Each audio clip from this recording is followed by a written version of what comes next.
Hello and welcome back to Calculus 2. We are continuing exploration of integration.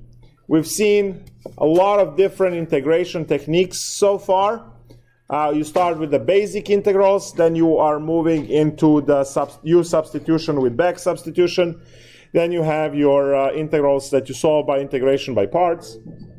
Then you have trigonometric integrals, trigonometric substitution, partial fraction decomposition. 7.6 is other ways of integrating, which is you look at the chart that is provided in a textbook, you compare that. So a lot of different integration techniques so far. But there are some integrals that cannot be integrated at all. So you start with the notion that everything can be differentiated, right?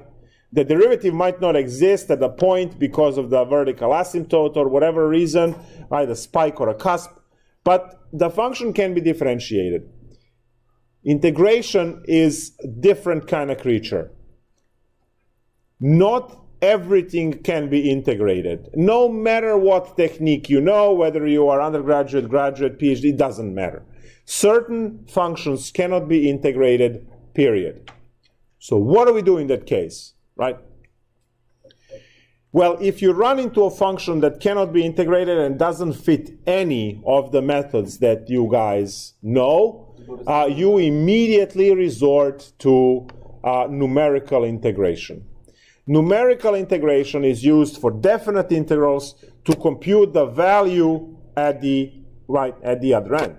So we are going to practice this on functions that we can integrate, but then if you run into a function that you cannot integrate, well, again, you are not integrating with this method. You are transforming your integral into something that you can actually compute.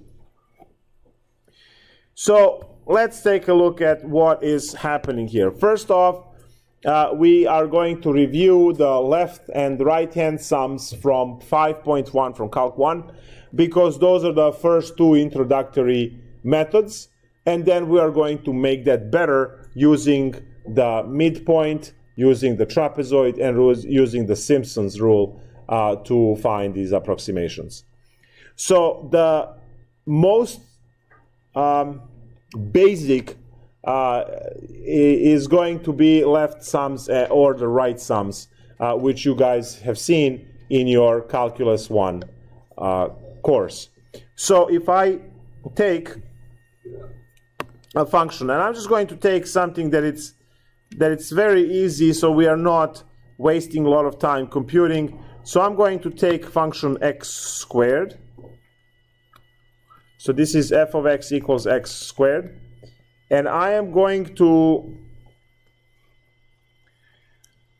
say, let me integrate between 0 and 4. Now, integration from 0 to 4 on this, you see that you get these strips here, which you can turn into rectangles. So if you are to use left-hand sums, the left-hand sum would go into the left corner for each one of these and create a rectangle. Now you see that everything that is above the blue line is not going to be included in your calculation. Therefore, all of that stuff is error.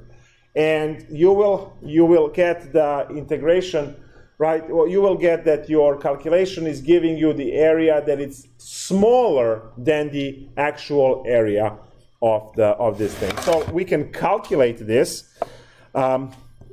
We know that. Did you start the stream? Yes. I'm here. Welcome to Outfield.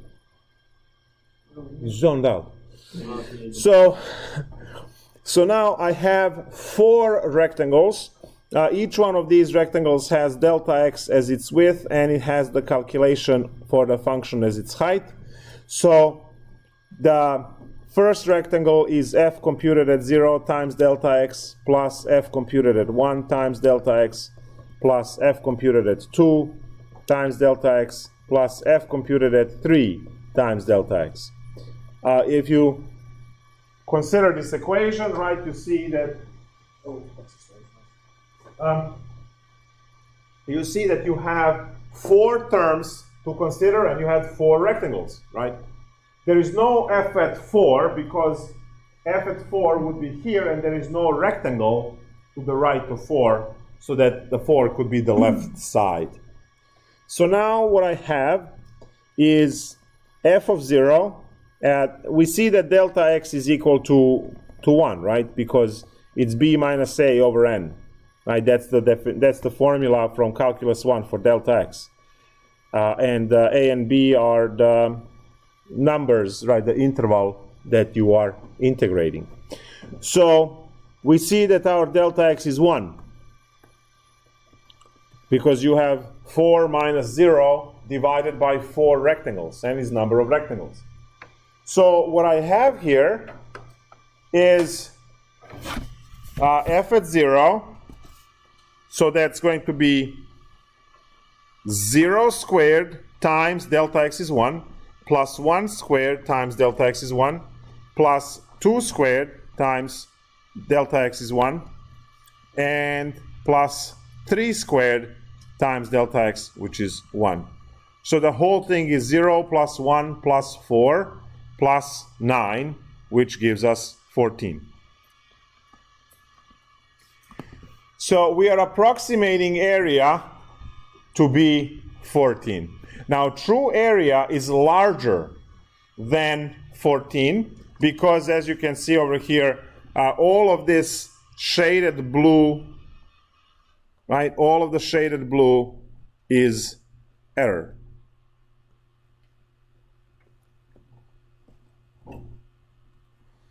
So we have lots of error, right? But at least we have something, right? We approximated. Now clearly you can solve the integral and get the exact value. Again, this is designed for those problems that you cannot integrate. Now, I'm not going to use extremely difficult and tedious problem to explain this simple concept, so I'm using x squared and pretending that we can't integrate that. If you look at the calculation I did, there was no integration in it, right? It was all arithmetic. So the idea of this lecture is to not do the integral, but actually do one of the methods that would give you the approximate value. So this is old stuff, guys. This is your left-hand sums, your right-hand sums. You can draw the rectangles from the right-hand side. Then your area that you calculate would be bigger than what is the true area. And all of that stuff you guys had in your Calculus 1. So now we are moving to Calculus 2 portion where we learn about midpoint rule. Now this is a biggie, all right? What we have is, instead of drawing the rectangle from either of the two corners, we are going to find the midpoint of the interval and then use that one to create the function. So what we have now is, I'm just going to draw larger. You're making me uncomfortable. Can you come back up Good. front? I will eventually. Come on, bro. So we have 1, 2, 3, and 4. So for the midpoint, I still have that delta x is equal to b minus a over n, right? Now what's happening for the midpoint? For the midpoint, I'm going to go in the middle of each one of these, and I'm going to draw my rectangles through the middle.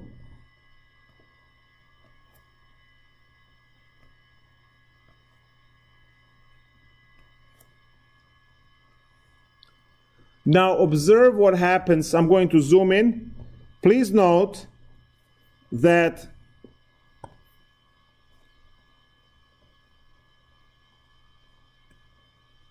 both of these areas are error, right? Both of these areas are error. But one error is in the negative sense, and the other one is in a positive sense, and they roughly cancel each other because one side kind of overestimates the actual area, and the other side underestimates. So they practically average out to canceling each other out.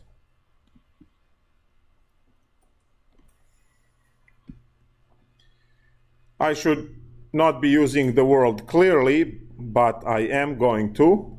Clearly, this method must be better than the previous ones that we considered. Because when you have one-sided rectangles like this, right? So it's either left corner or the right corner. You just have a lot of error. A lot of error everywhere. With this one, pretty much error cancels. So now, if we are using to find the area using the midpoint, right? Area calculated with a midpoint, well, we have to consider the midpoints here. So this is 0.5, 1.5, 2.5, and 3.5. Right? So you're computing your function at midpoints, and then you're multiplying, and that's the height of your rectangle, and then you're multiplying by delta x, which is the width of your rectangle. So now, what do I have? I have function computed at, remember these are x0, x1, x2, x3, and x4. So function computed at the average of x0 and x1, that's the average, times delta x, plus function computed at average of x1 and x2, divided by 2, times delta x, plus function the average of x2 and x3. It goes on forever. So what I actually have here is that area is approximated by the area of the midpoint, right? That's area under the curve, the value of the integral. And what I do now is I go and I say, all right, what is the average of x0 and x1? Well, that's 0.5. So I have f of 0.5 times 1 plus f of 1.5 times 1 plus f of 2.5 times 1 plus f of 3.5 times 1. So it's each one is the height times the delta x, because we know width times height is the area of the rectangle. I have 4 rectangles, right? And these 4 rectangles, I should have 4 terms in the in my equation. So now we compute this. Since our function is x squared, we have 0.5 squared plus 1.5 squared plus 2.5 squared plus 3.5 squared, and each one of these is times 1, so we can ignore it. We compute this, so 0.25 plus 2.25 plus 6.25 and plus 12.25. So when you square all of these decimals, you get the numbers below. So 12, 18, 20, so 21. So now our calculation tells us that the area under the curve is approximately 21. Now guys, you can do the exact calculation. Let's check. So how about green? Check. Exact value is given at the integral 0 to 4 of x squared dx. Well, integral of x squared is x cubed over 3, computed from 0 to 4. So now I have 4 cubed. 4 cubed is 64 divided by 3, which gives you 21.33 repeated forever. Our calculation, which did not involve any integration, did not involve any of the advanced calculus stuff, we only did arithmetic, we got the answer to be 21, and if you solve the problem, actually you get 21.33. That's just 33 cents off, and that's... You remember that meme? 21. Pass the time. Oh. You never heard that meme before? No. They're like, I don't remember, it was just like an easy calculation, like 7 plus 12. It was 9 plus 10. 9 plus 10, he's like 21. He said just like that, 21. Just funny, my fault. What happened after? Did he live? That's my... Nah. Slapped at him. Yeah, they rocked him to death. Like they threw rocks at him until he died. Rocked him. And put this on a quick draw. Full of water.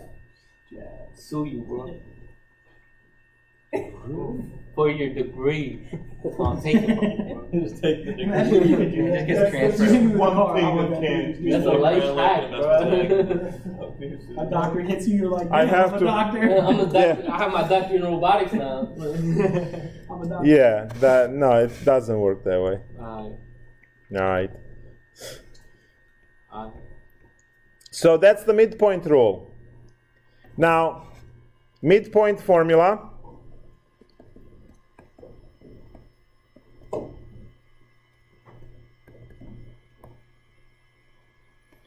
is going to be Mn. N is the number of rectangles that you want. Maybe 3, maybe 6, maybe 7. Maybe you like pain. 1,000 rectangles. Midpoint formula is delta x times f x0 plus x1 over 2 plus f x1 plus x2 over 2 plus f x2 plus x3 over 2 plus, and I'll put dot dot dot because you are going to have n of these. So you have to stop at n. Stop at n terms. Because the n is the number of rectangles, and each one of these calculations represents the height of each of the rectangles, and then dx gets distributed to each one of those. So you have the height times the width, and that's the area of each rectangle. Now, so this is the formula, and this is the formula that you must know for Wednesday next week. Because the problem will say, use the midpoint rule, or use the trapezoid rule, or use the Simpsons rule to find to approximate the area under the curve. For n equals, hold on, we'll cover the rest. For n equals 6, or for n equals 4, or for n equals 3. Yes? This is a good way to check your answers for definite intervals. Yes. This is, yes. But again, it takes a lot of writing and a lot of time. You can check your integration by differentiating the improper integral, right? And then you can, so you differentiate the improper integral, you know that you did integration fine. And then you plug in, and hopefully arithmetic will be okay. To use this on the problems that you can do, like if you compare, I'd compare the black and the green. You see, black writing over there is all about approximation, and we got 21. Look at the green, right? So I wouldn't be using black to check green. But again, you can. The trick is that for some of the problems, I said already, some of the problems cannot be integrated, ever, with any method. In which case, the black writing, right, the rules that we are learning now are the only way to do that problem. How to be Make sense? See you, bro. See you. Bravo. Brat. Brat. How do you say backwards? Using mouth. Okay, everyone else. All right.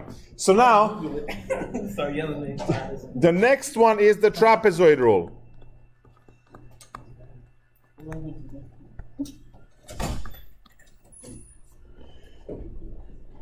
Trapezoid, I'm going to kick you to the closed window. It's on the screen. I'll kick you out of the classroom through the closed window. Not even the door. Did you just take offense to what he said? Yeah, you $5. So now, trapezoid rule.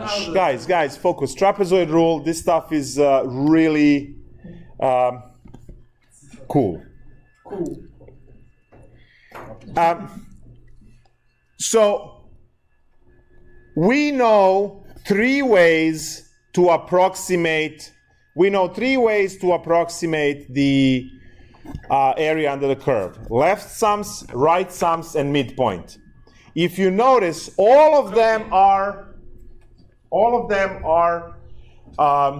computing when you have the horizontal line, the constant approximation, because your curve, there is a curve, either has a rectangle going this way, or it has a rectangle going that way, right?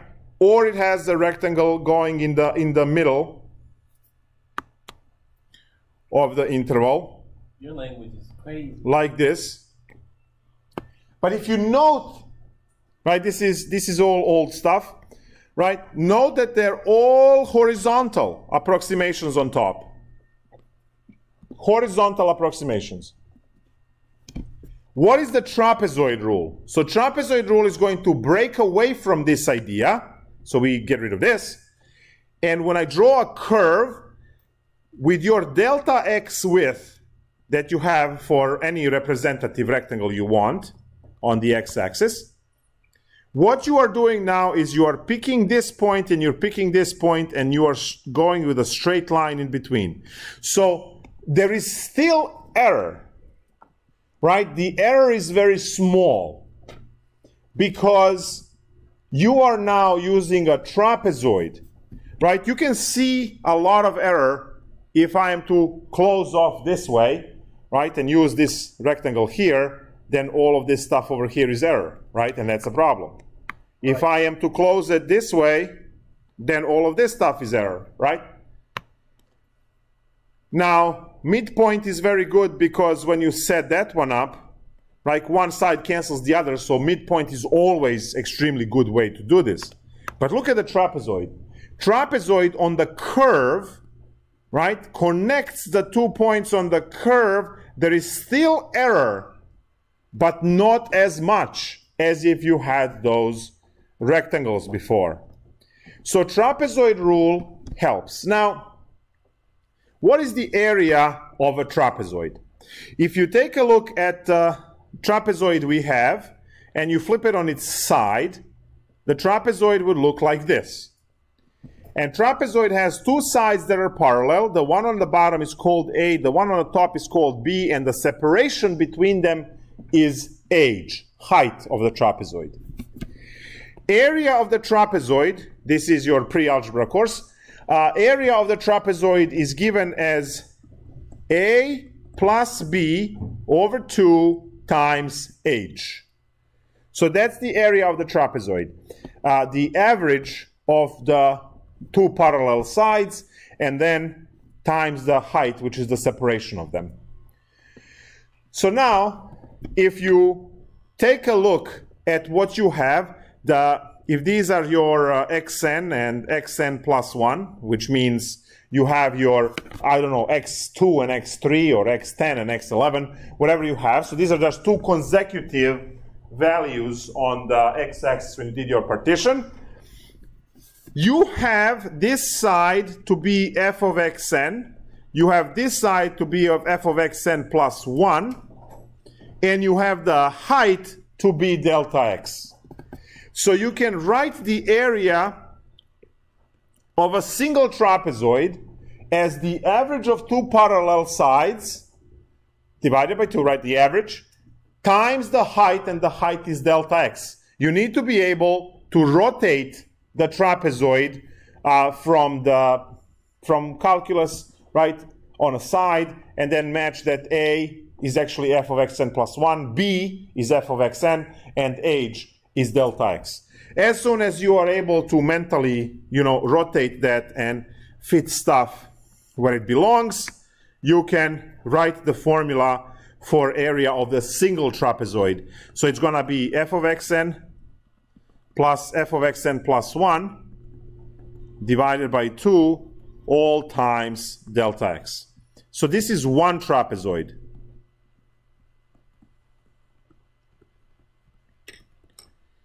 So area for one trapezoid is going to be given by that formula.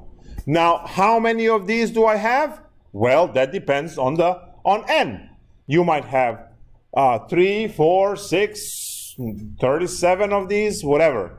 Whatever you think. The more trapezoids, the more rectangles you have, the better the precision of your answer. Approximation is better because you involve more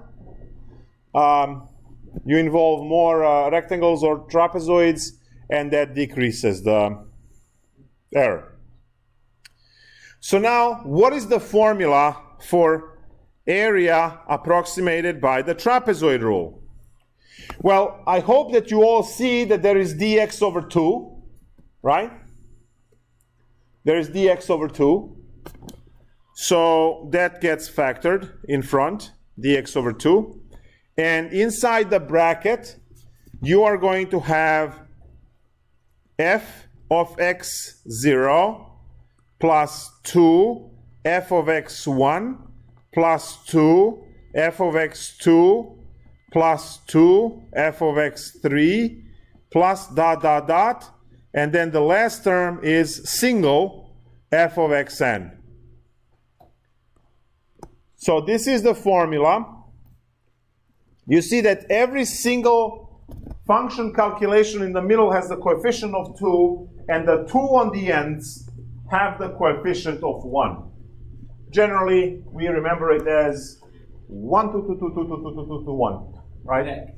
Which is, what we have for this. So its functions are going to go x0, x1, x2, x3, and so on. Coefficients are 1, 2, 2, 2, 2, 2, 2, 2, 1 at the end. So now that we have our function, our formula, sorry, not function, we have our formula for trapezoid rule. We can apply this trapezoid rule now to our calculation we had earlier with the, x squared function, right, between 0 and 4. Now we know that the exact answer for that one is 21.33333 forever. So we are hoping with the trapezoid rule to land somewhere in there, right? 21 something. Let's see. So now if the function is x squared, again, this is not designed to be used for x squared because x squared you can do through the integral.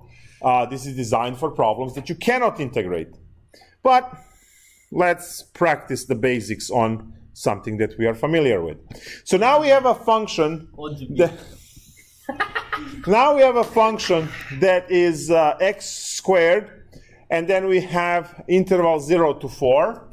So my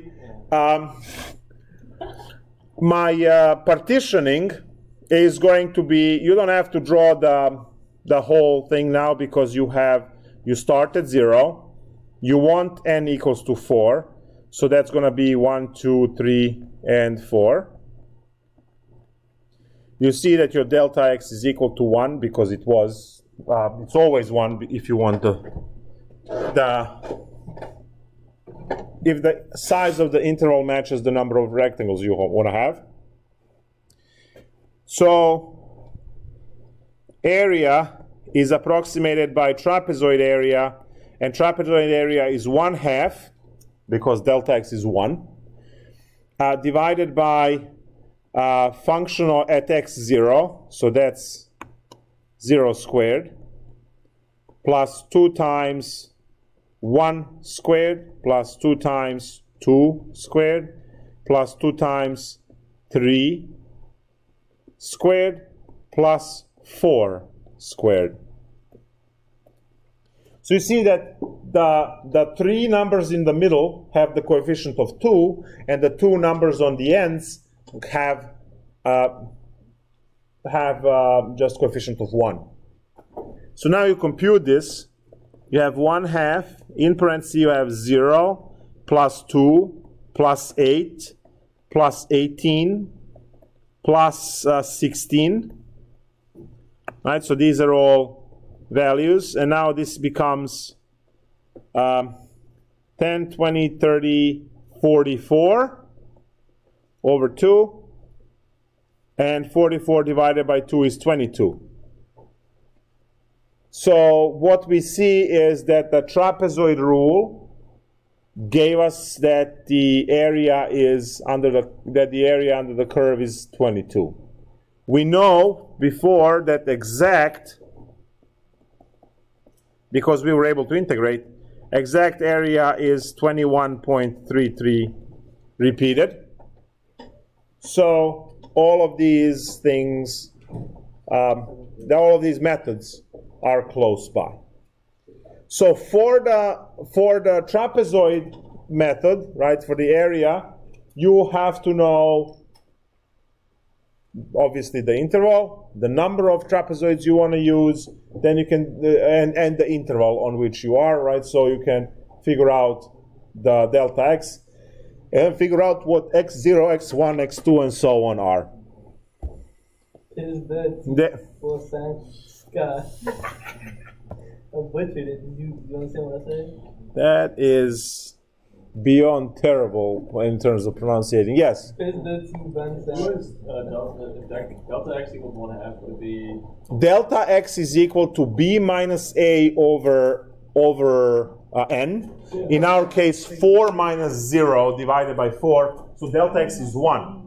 The formula has delta x divided by 2. No, I was just thinking, like, if when we're given a range of like 0 to 4, would we ever not have it be like 1, 2, 3, 4, or 0, sure. 1, 2, 3, 4? Because I'm going to give you the interval 3 to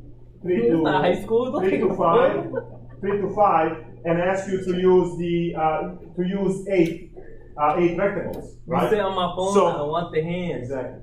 So in that case, your delta x is going to be quarter, right? Because 5 minus 3 is 2. 2 divided by 8 is 1/4. Delta x can be anything, right? Oh, the n. Because, as I said, the n is in the denominator of that calculation. Okay. So when you are computing, right, you're getting this. So the n is what would... Don't sit on my phone. You I have won't. iPhones that bend? I know. So the n is the n would increases the interval. Like make more numbers. You want n to be as high as possible, because that gives you, that eliminates error. But then if you are computing this by hand, and then your n is 100, then you are going to have 101 of these numbers here. And that becomes, right? So again, what you do is you write a computer program for this. Now guys, this is where I get to talk for the first time seriously to those of you who are aspire to be in computer science and do the programming. Your job tonight is to actually go home and program these 3 formulas. It's a very simple loop that you have to use, and the input should be the function to compute, the number of rectangles, and the interval, right? You are programming in 3 formulas. It is a very simple program, very simple code to write, but an excellent exercise for you guys to do something useful. And then you will see, yes, you are recreating the, the work that has been done before, because clearly any software that has integration on it, it's all numerical integration, right? When you plug something in, numerical integration in a computer sets n to 10,000 or 100,000 rectangles and computes it still in a split second. So computers are very fast. Well, they appear to be very fast with these kind of things. Computers are still nowhere close where our brains are in terms of computation. However, the computers are computing a very narrow range of things. So no matter what processes you have in a background, when you ask the computer to multiply two 6-digit numbers, it's going to give you answer quickly and appear to be very fast and better than you, but it's not, because your brain computes much more stuff at all times. You just have to think that your brain at the same time is not just processing what I'm talking, but it's also keeping you alive, because it's running all of the internal systems in your body, making sure the heart is beating and all of that kind of stuff, which is all electrical impulses sent from the brain through neural network. And then you're also processing all the colors and all of the, your video processing is insane, right? You can't make a picture on a TV be better than what you can see. So there is that part. You haven't seen 4K. Right? And I've seen 8K, so yeah. so the whole thing is, so the all of this guys kind of things is, you go and you program a simple code. Right? Now, you want to be fancy, you can have the interface, and the interface can ask you which one do you want, Midpoint or the Trapezoid or Simpson. And then you pick one, and then it tells you what's the function, and you plug that in, right? It doesn't have to have like user interface or stuff. It could just be command lines going down. Just it's important for you to program something so that you can actually call yourself computer science major for the first time in your life, most likely. Honestly call yourself computer science major for the first time in your life. And from this point on, mathematics is taking the turn where you have computational mathematics, where most of your math problems are actually programmed. At certain level, when you reach in mathematics, there will be no calculating things by hand analytically in terms of integral of x squared is x cubed over 3 and so none of that stuff. You actually immediately go into numerical calculations and you're covering these things. So try to come up with a code. If I write a code, can I use it during the exam? Ooh. That's a good one. If I wrote the code wrong, then all of it is going to be wrong. Well, you gotta handwrite it to. What? No.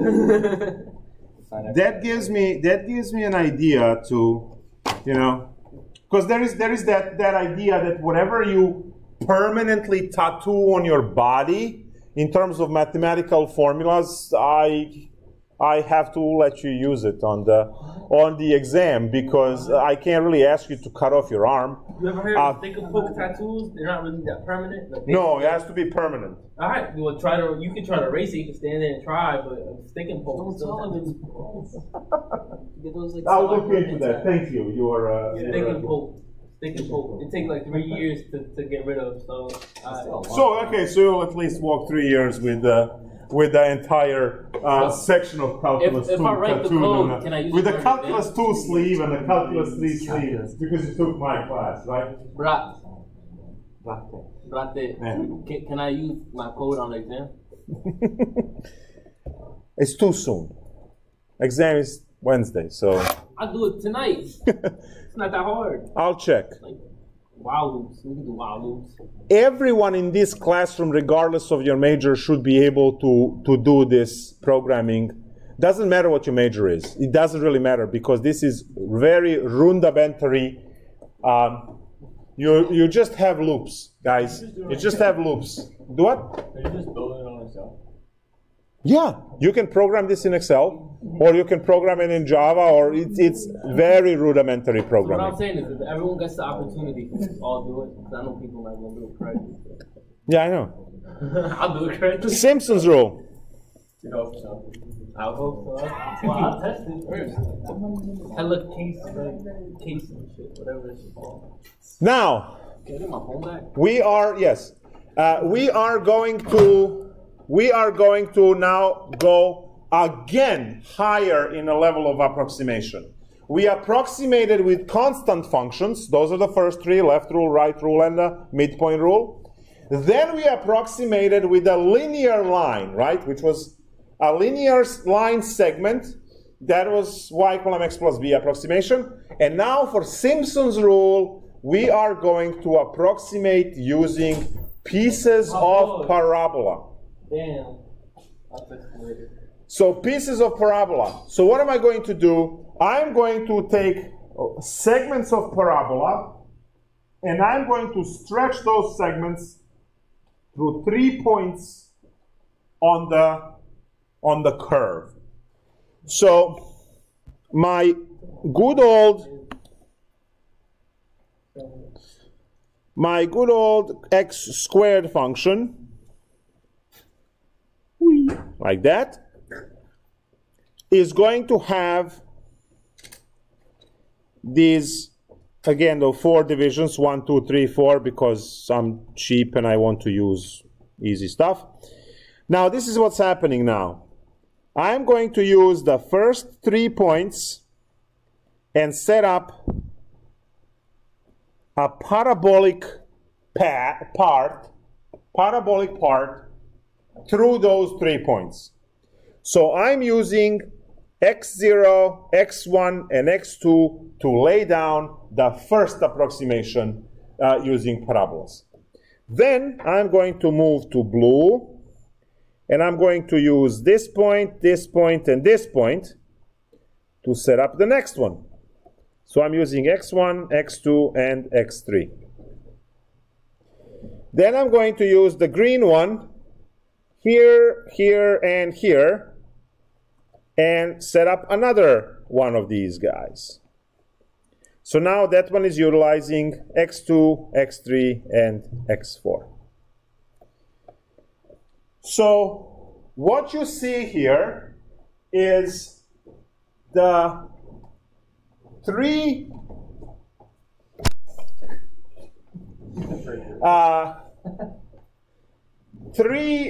different what do you call it? Approximations, right? The red, the blue, and the green. And those 3 different approximations have the they're covering the curve that we are working on. Now, the curve over here is for the first time approximated by another curve, and the proof for this is a little bit trickier than, earlier you can just look at it and you pretty much see where the formula is coming from. Now, Simpsons Rule formula has a pattern inside that is 1, 4, 2, 4, 2, 4, 2, 4, 2, 4, 2, 4, 1. Right, that's the pattern for the inside. So now area is going to be approximated by area of the Simpson, which is Simpsons rule. It will tell you, well, we'll deal with that later, which is given by delta x divided by 3. And now you have f of x0 plus 4 f of x1 plus 2 f of x2 plus 4 f of x3 plus 2 f of x4 plus 4 f of x5. So I hope this is enough for you guys to see that the pattern is 1, 4, 2, 4, 2, 4. It's going to go 2, 4 forever. And then it must end with 4 f of xn minus 1. This is the first one before last, plus the last one is a single again, xn. So we have a formula that now has the pattern of, so pattern is 1, 4, 2, 4, 2, 4, 2, 4, dot, dot, dot, 2, 4, 1. Now, since we have this requirement that the pattern is to be 1, 4, 2, 4, 1, you must have even number of rectangles. If you don't, then it doesn't fit in the formula and the whole method doesn't work. So one of the troll questions that, you know, goes on certain exams at some point in time is do the Simpsons rule for n equals 5, right? And then you have students who don't pay attention or don't learn. They try to use the formula, and they can't really fit this 4 at the end because it doesn't work. So their formula ends with 2, 1, which is wrong, and obviously gives the wrong answer. So because of this requirement here to end with n and 4, I'll write it in blood, n must be even. N must be even. So number of rectangles must be even, the number of those divisions must be even, and then you have enough building blocks to always create Simpsons rule. Now let's go and do the Simpsons rule for our x squared. So if our fx is equal to x squared, we are on 0 to 4, and we are using n equals to 4, which is even, right? So I'll put even, and then put the green check mark on it, right? That's one thing. So even n. Now we got to use this. So again, we have the partition 0, 1, 2, 3, and 4. Those are your x0, x1, x2, x3, and x4. And now you unleash the Simpsons rule. So area approximated by Simpsons rule is delta x divided by 3. Our delta x is still 1 because we still have 4 rectangles on 0 to 4. So 4 minus 0 is 4, divided by 4 is 1. So now you have your delta x divided by 3, because that's in a formula. And now in parentheses, what do you get? 1 times function computed at 0, plus 4 times function computed at 1, plus 2 times function computed at 2, plus 4 times function computed at 3, plus 1 times function computed at 4. So you see your coefficients 1, 4, 2, 4, 1. And between these you have 1, 2, 3, 4 rectangles, right? Because these are endpoints. So you see that the pattern was satisfied because you have to start 1 and jump to 4, then go 2, 4, 2, 4, 2, 4, 2, 4, 2, 4, 2, 4. It has to end with 2, 4, 1 pattern at the end. If you did everything correctly, meaning your partitioning and division for dx and everything else, it has to work out perfect every time, as long as you have even number of rectangles. So now let's compute this thing and see what it is. We have a 0 there, who cares? So we have a 4 plus 8 plus 9 times 4 is very good, plus 4 squared is nice. All right, so now we have, that's 40, 64. So it's a 64 over 3. What? 64 over 3. Wait, that's 21.333333 forever. That's more accurate than all of them. Why did we get the exact answer? Because there's no error.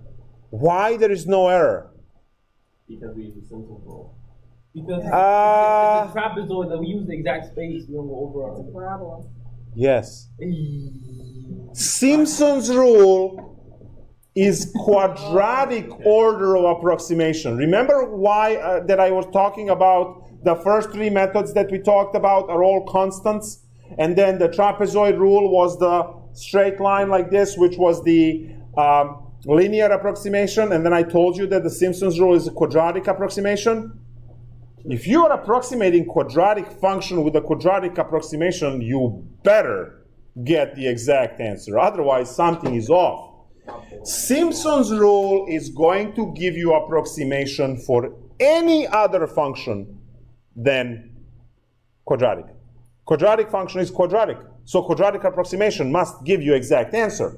But if you use this Simpson on a square root or ln or e to the whatever x cubed, whatever you put up, right? Whatever you can master in your head as a function or composition of functions, anything, Simpson will always give you an approximation. The exception to the rule is that Simpson will always give you exact answer if you are approximating area under the quadratic curve.